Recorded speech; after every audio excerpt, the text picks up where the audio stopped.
घटना जब आवाज़ सुनाई दी पहले फायरिंग की, तो घोड़े वाले ने बताया कि वहाँ बड़े बड़े गुब्बारे रखे रहते हैं, ट्रांसपेरेंट रहते हैं, उसी में आदमी घुसता है फिर रोलिंग करते हुए चलता है। हम लोगों ने भी किया था।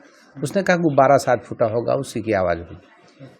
तो फिर धुआं हल्का सा दिखा वहाँ, जो कि दूर था, क्लियर नहीं हो पा रहा था। फिर लोग भागते हुए चिल्लाने लगे। तब हमें लगा कि कुछ, तब दोबारा फायरिंग हुई। तब हम लोग ये कंफर्म हुए कोई घटना घटी, लेकिन आतंकवादी घटना थी हम सोच ही नहीं। हम सोचे गुंडे बदमाश होंगे, कुछ हुआ होगा आपस में। और जब भागते हुए लोग आए तो देखे कि भाग रहे हैं, तो हम लोग भी भागने का वो किए। एक आदमी पहले था, कर्नाटक का था, वही बताया, हिंदी नहीं बोल पा। हमने पूछा कि व्हाट हैपेंड, क्या हुआ, तो उसने बताया कि टेररिस्ट अटैक किए हैं। तो वो हालांकि उसमें था नहीं, वो भी दूर ही था, लेकिन वो देख चुका था घटना, इसलिए भाग रहा था। तो उसको देखकर फिर हम लोग भागना शुरू किए। चल नहीं पा रही थी, इनको दिक्कत थी घुटने में। धीरे धीरे फिर भी हम भागते हुए आ रहे थे। तब घोड़ा वाला पानी पिला रहा, पानी पिला करके तुरंत आया और बैठा करके कहा ले चलिए, तुरंत नीचे चलिए आप लोग, घटना हो गई है। फिर उसने कहा कि कई लोगों ने बताया भागते हुए कि इस हिंदू पूछ करके मार रहे हैं और कलमा पढ़ने की बात कर रहे हैं। तो उसने कहा घोड़े वाले ने कि सर आप एक कलावा काट दीजिए, दिख रहा है, और सिंदूर और बिंदी निकालने के लिए मैडम से कहा। तो बिंदी निकाल ली, हमने कलावा काटा और फिर सर को छिपा लिए टोपी उससे, मफलर से। चूँकि हाँ, शिखा को लेकर के कहा था, तो हमने उसको छिपा लिया।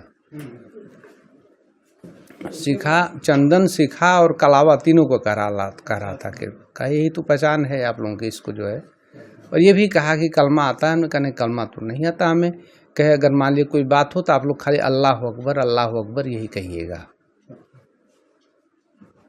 तो कब यहाँ पे आए हैं जौनपुर? 24 को आए हम। ट्रेन से गए थे? नहीं, फ्लाइट से गए थे। 18 को यहाँ से फ्लाइट थी जाने की, और 24 को वहाँ वापसी थी, श्रीनगर से दिल्ली, दिल्ली से वापस। उस दिन ये हुआ कि हम लोग पहुँचे वहाँ पे। ऊपर जाने के लिए घोड़े से जाना पड़ता है ऊपर, तो घोड़े पे बैठे और फिर हम जब बैठ रहे थे तो मेरी उंगली में चोट लग गई। तो हम बोले कि हमको चोट लग गया, अब हम ऊपर नहीं जाएंगे, पता नहीं क्या हो, ऊपर हम नहीं जाएंगे। तो फिर ये बोले अच्छा हो, चाय नाश्ता कर लो। तो हम लोग उतरे, मैगी और चाय पीने लगे, खाने लगे। उसके बाद ऊपर से आवाज़ आई, तो घोड़ा वाला बोला कि अरे कुछ नहीं है मैडम, वो गुब्बारे फूटने की आवाज़ आ रही है, आप डरिए मत। उसके बाद फिर आई आवाज़, तो हम बोले नहीं कुछ है, ये गुब्बारे फूटने की आवाज़ तो नहीं लग रही है। तो वो बोले कि अरे, फिर ऊपर से सब लोग दौड़ते हुए नीचे आ रहे थे। तो हम के क्या हुआ, क्या ये भी पूछे। तो उन्होंने बोला कि अरे आप लोग भागिए, आतंकवादी अटैक हो गया है। तो हम लोग दोनों लोग दौड़ने लगे पैदल। तो घोड़ा वाला बोला अरे मैडम बैठिए घोड़े पे, आप लोग, कुछ नहीं होगा, चलिए। तो फिर वो बोला कि मैडम आप ऐसा करिए, आप अपना सिंदूर पोंछ लीजिए और बिंदी निकाल दीजिए, और इनको बोले कि आप कलावा काट लीजिए और अपना जो सीखा है उसको भी काट दीजिए। तो मैं बोली कि मैं सिंदूर नहीं पोंछूंगी, और बिंदी मैं निकाल दी, लेकिन मैं सिंदूर नहीं पोंछी। तो उसने बोला कि अच्छा टोपी से आप छुपा लीजिए। तो हम छुपा लिए।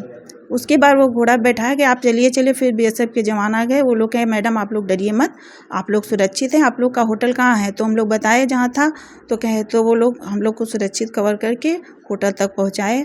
और उस दिन हम लोग तो रात भर डरे हुए थे, नींद भी नहीं लग रही थी। फिर हम लोग की 24 तारीख को फ्लाइट थी, फिर हम लोग सुरक्षित घर वापस आ गए। अच्छा, तो ये घोड़े वाला जो था, एक मामला ऐसा और आया था, उसका वीडियो वगैरह आप लोगों ने बनाने का प्रयास नहीं किया है? हाँ, प्रयास किए। तो वो घोड़े वाले बोले कि अरे आप लोग वीडियो मत बनाइए, पहले आप लोग अपनी जान बचाइए। तो हम इनको बोले कि आप वीडियो मत बनाइए, चलिए आप जल्दी से जल्दी पहले नीचे चलिए, हमको बहुत डर लग रहा है। तो हम लोग नीचे जल्दी से जल्दी, किसी तरह जल्दी से जल्दी नीचे उतरे। तो ये सब बातें वहाँ की स्थानीय पुलिस वगैरह को किसी को आपने बताया था तो? नहीं, जब बीएसएफ वाले आए तो हम लोग से पूछने लगे। तो हम कहे हम लोग को तो भैया कुछ पता ही नहीं चला कि हो क्या रहा है। तो कहे कि मैडम आपने कुछ देखा? कहे, हम बोले कि नहीं हमने कुछ देखा तो नहीं, लेकिन आवाज़ आई ऊपर से। तो हम लोग सोचे कि, तो घोड़े वाले से पूछा कि क्या हो रहा है। तो वो बोला कि अरे मैडम वो गुब्बारा फूट रहा है, कुछ नहीं हो रहा है। फिर हम बहुत डरे थे। हम किसी तरह होटल पहुँचे और भगवान की कृपा है कि हम लोग घर सुरक्षित पहुँच गए।